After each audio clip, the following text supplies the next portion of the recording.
গতকাল ইডেনে মুম্বাই ইন্ডিয়ান্সকে হারিয়ে আইপিএলে প্রথম দল হিসাবে প্লে অফের টিকিট নিশ্চিত করল কলকাতা নাইট রাইডার্স। তবে জয়ের আনন্দ উপভোগ করার আগেই দুঃসংবাদ উড়ে আসে নাইট শিবিরে। আইপিএলের আচরণবিধি ভঙ্গের জন্য বড়সড় শাস্তির মুখে পড়তে হয় কেকেআরের তারকা রমনদীপ সিংকে। এটা একটা যেমন দুঃসংবাদ, আরও দুঃসংবাদ রয়েছে। কারণ যেহেতু টি-20 বিশ্বকাপ শুরু হচ্ছে, সেই জন্য বিদেশি প্লেয়াররা সবাই বাড়িমুখো।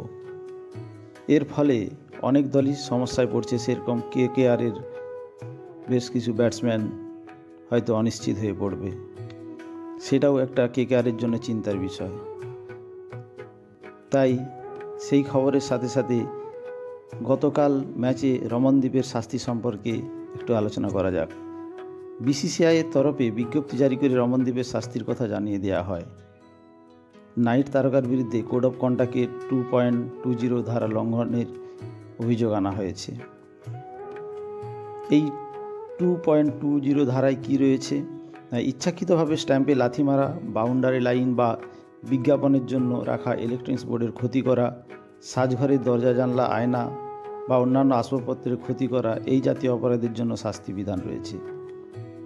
ব্যাটসম্যান আউট হয়ে মাঠ ছাড়ার সময় যদি হতাশায় ব্যাট আড়ছে বিজ্ঞাপনী বোর্ডের কোনো ক্ষতি করে থাকেন, তবে আইপিএলের এই আচরণবিধির দ্বারা দোষী সাব্যস্ত হবেন এবং সেই মতো ম্যাচ রেফারি তার শাস্তি বিধান করবেন।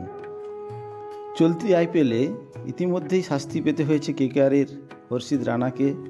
স্লো ওভার রেটের জন্য শাস্তি হয়েছে অধিনায়ক শ্রেয়াস আয়ারেরও। এবার সেই তালিকায় নতুন করে নাম লিখালেন রমনদীপ সিং। শনিবার ইডেনে বৃষ্টিবিঘ্নিত ম্যাচে মুম্বাই ইন্ডিয়ান্সকে 18 রানে হারিয়ে দেয় কলকাতা নাইট রাইডার্স। বৃষ্টির জন্য ইডেনে কেকেআর বনাম মুম্বাই ম্যাচ শুরু হয় অনেকটা দেরিতে। ফলে ওভার সংখ্যা কমিয়ে 16 করা হয়। শুরুতে ব্যাট করে নাইট রাইডার্স নির্ধারিত 16 ওভারে 7 উইকেটে বিনিময়ে 157 রান সংগ্রহ করে। দলের হয়ে সবচেয়ে বেশি রান করেন ভেঙ্কটেশ আয়ার, 42 রান 21 বলে। তার ইনিংসে ছিল 6টি 4 ও 2টি ছক্কা। জবাবে ব্যাট করতে নেমে মুম্বাই ইন্ডিয়ান্স নির্ধারিত 16 ওভারে 8 উইকেটে 139 রানেই আটকে যায়। ঈশান কিষান 22 বলে 44 রান করেন। তিনি 5টি 4 ও 2টি ছক্কা মারেন। 4 ওভারে মাত্র 17 রান খরচ করে 2টি উইকেট নেওয়া বরুণ চক্রবর্তী ম্যাচের সেরা ক্রিকেটারের পুরস্কারটি জিতে নেন।